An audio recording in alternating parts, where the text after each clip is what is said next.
Hello everyone, সবাই কেমন আছো? আশা করি সবাই ভালো আছো। দেখতে পাচ্ছ কত রোদ বেরিয়েছে সকালে। কদিন ধরে বৃষ্টি হচ্ছিলো, এখন 2-4 দিন ভালোভাবে রোদ দিচ্ছে। তো চলো কাজগুলো সারিয়ে তোমাদের সাথে গল্প করি। হাই বন্ধুরা, good morning, welcome back to my channel pro blog. আশা করি তোমরা সবাই ভালো আছো, আমিও খুব ভালো আছি। চলো তাহলে আজকে আবার একটা নতুন দিন, নতুন ব্লগ শুরু করা যাক। তো আমি ভয়েসটা দেওয়ার আগেই তোমাদের ঘরে একটু বলে দিই, আমার ব্যাকগ্রাউন্ডে কিছু আওয়াজ হবে। তো আমাদের যে পাখিটা আছে ওনারা খুব সারাদিন কথা বলে দুজনে, তো সেটাকে একটু অ্যাডজাস্ট করে নিও। আর আমাদের রাস্তার ধারে ঘর, মানে ঘরটা যেহেতু, তো একটু গাড়িরও আওয়াজ হবে, তো সবাই প্লিজ একটু অ্যাডজাস্ট করে নিও। তো চলো সকালের যে সমস্ত কাজ আমাদের থাকে ডেলি রুটিনে, সেই সমস্ত কাজে লেগে পড়েছি। তো এখানে বিছানাটা গুছিয়ে নিই, তারপর একটা একটা করে কাজ ছাড়বো। ফার্স্টে বেডরুমটা না গুছলে ঠিক অগোছানো থাকলে ভালো লাগে না। এখানে বেডরুম গুছিয়ে বিছানাটা গুছিয়ে নিয়ে তারপর বাইরেটা এসছি।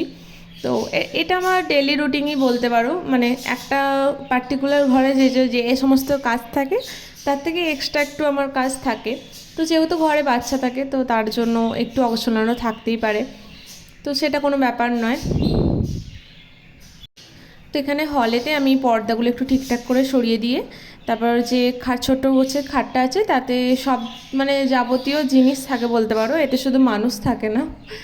তো এখানে জামা কাপড়গুলো কটা ছিল সেগুলো গুছিয়ে নিই। চলো। আর এখন যেহেতু শীতকাল পড়েই গেছে, তো ভাবলাম ব্ল্যাঙ্কেটগুলো একটু রোদে দিয়ে দিই, তো ভালোও লাগে। এখানে অবশ্য খুব একটা ঠান্ডা নেই আমি যেখানে থাকি, তো তবুও রোদে দিলে একটুখানি বেশ ভালো লাগে, তো সেই কারণে দেওয়া। ঠান্ডা হালকা হলেও আছে, তো দেশের মতো আমাদের কলকাতার মতো ঠান্ডা এখানে নেই। এই যে হচ্ছে আমাদের বাড়ির দুটো মেন সদস্য, যারা সারা দিন বকতে থাকে, একটা মিনিটও চুপচাপ থাকে না। তো সব কাজগুলো, ছোটোখাটো কাজগুলো সেরে নিয়ে এসে এবার বড় কাজে লেগেছি, এই ঝাড়ু মারা। উফ, এই ঝাড়ু মারতে যে আমার কতক্ষণ লাগে কি বলবো। মানে একটু হয়তো এই দিকটায় ঝাড়ু মারলাম, আবার ওই দিকটা নোংরা পড়ে রইলো, তো এরমভাবে আমার একই জায়গায় 3-4 বার করে রাউন্ড মারা হয়। তো সেটা আশা করি সব বাড়ির মেয়েদের বা বউদেরও অভ্যাস হয়ে থাকবে, কারণ সব কিছু জিনিস একটু পরিপাটি না থাকলে না ঠিক নিজেরও থাকতে ভাল লাগে না। এবার সারাদিন আমি একাই ঘরে থাকি, হাজব্যান্ড ডিউটি যায়, বাবাই স্কুল চলে যায়, তো সব কিছু তাও যেন মনে হচ্ছে কত অগোছালো হয়ে আছে। তো এটা আমাদের কিছু কিছু মেয়েদের আর কি অভ্যাস। সবই ঠিকঠাক আছে, তারপরও মনে হয় যেন অগোছালো হয়ে আছে। তো এখানে পাখির জায়গাটা ক্লিন করে নিচ্ছি, এটা রোজেরই করার একটা কাজ। তো যেহেতু ওরা প্রচুর ছটফট করে সারাদিন, তো সেই হিসাবে ওদের যে খাবার থাকে, খাবারের যে খোলা থাকে সেটা চারিদিকে ছড়ায়, ইচ্ছে করে ছড়ায়। তো তারপর ওখানে ঝাড়ু মেরে এসে এখানে একটুখানি বাবুর টেবিলটা একটু গুছিয়ে নিচ্ছি। এখানে পড়ার জিনিস কম, খেলার জিনিস বেশি। তো তারপর এটাও একটা ডেলি কাজের মধ্যেই পড়ে আমার। তো রোজের এটা আমাকে একবার করে পরিষ্কার করতে হয়, আর এত ধুলো কোথা থেকে আসে আমি জানি না। মানে ধুলো এই পরিষ্কার করলাম, আবার খানিকক্ষণ পর দেখছি আবার ধুলো। তো এটা তো সবসময় করা সম্ভব নয়, একবারই ঠিক আছে। তারপরে চুনমুনুকে অনেকদিন চান করাইনি, তো ভাবলাম আজকে একটু ভালো রোদও বেরিয়েছে, চানটা করিয়ে দিই।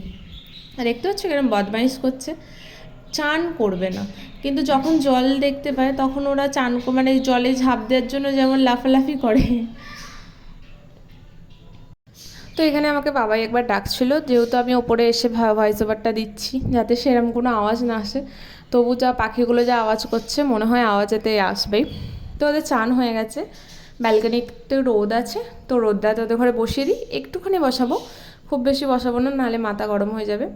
তো চান করে একটু রোদটা থাকলে, এখন শীতকাল তো ওদেরও ভালো লাগবে। আর এইখানে দেখো কটা চাল ছিল, এটা আতক চাল, তো সেটা একটু পোকা লেগেছে, তো তার কারণে ভাবলাম একটু রোদে দিয়ে দিই যাতে পোকাগুলো চলে যায়। আর তারপর আমি চান করে নেবো, আমার কাজ শেষ। তো আমার এই চান কমপ্লিট হলো, সব কাজ ফাজ সেরে পুজো দিয়ে সেবা দিয়ে চান কমপ্লিট হলো। তো চলো তোমাদের ঘরে দেখায় আজকে কি রান্না হয়েছে। তো এখানে আছে ভাত, আর এটা হচ্ছে সাম্বার, তো সাউথের মোস্ট ফেভারিট খাবার। আর এটা হচ্ছে পুঁই মিশ্রি, পুঁই শাক, কুমড়ো আলু দিয়ে তরকারি। আর এখানে বিকালে বাবাই স্কুল থেকে চলে এসেছিলো, ওকে একটু ডিম সেদ্ধ খাইয়ে দিচ্ছিলাম। আর এখানে জানো তো একটা মজাদার ঘটনা হয়েছে। এখানে ও বুঝতেই পারছে না যে আমি ওকে ক্যামেরা করছি, মানে ক্যামেরা বন্দি করছি। ওর ফোন দেখতে ব্যস্ত, আর ঠিক মানে নজরটা একটুখানি উপরে উঠেছে, ও বুঝতে পেরে গেছে ওকে ক্যামেরা বন্দি করছি আমি। তারপর বিকালে একটু ছাদে উঠেছিলাম, আর ভিউটা দেখতো জাস্ট অসাধারণ। আর ঘর দেখো, মানে একটার পর একটা ঘর গিচগিচ গিচগিচ করছে। আর দূরে ওইখানটা আমাদের মেন রাস্তা। আর এটা হচ্ছে পাহাড়টা, যেটাকে আমি তোমাদের ঘরে একটু জুম করে দেখাচ্ছিলাম।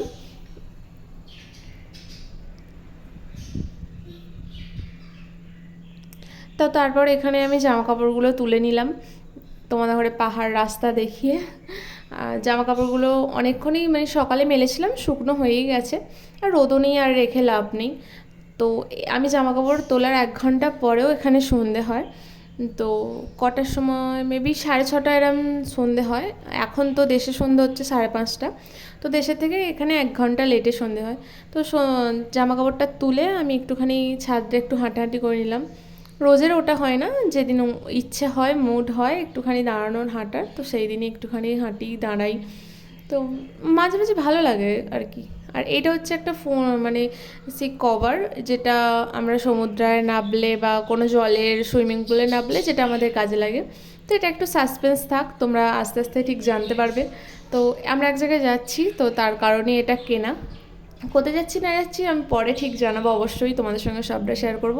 আর আজকের ব্লগটা এইটুকুই, আশা করি তোমাদের ভালো লাগবে। কিছু ভুল ত্রুটি হলে আমাকে অবশ্যই কমেন্টের মাধ্যমে জানিয়ে দিও, আমি সেটাকে ঠিক করে নেওয়ার চেষ্টা করব। অনেক দিন পর ব্লগ করলাম, খুব ভালো লাগলো। তোমরা ভালো থেকো।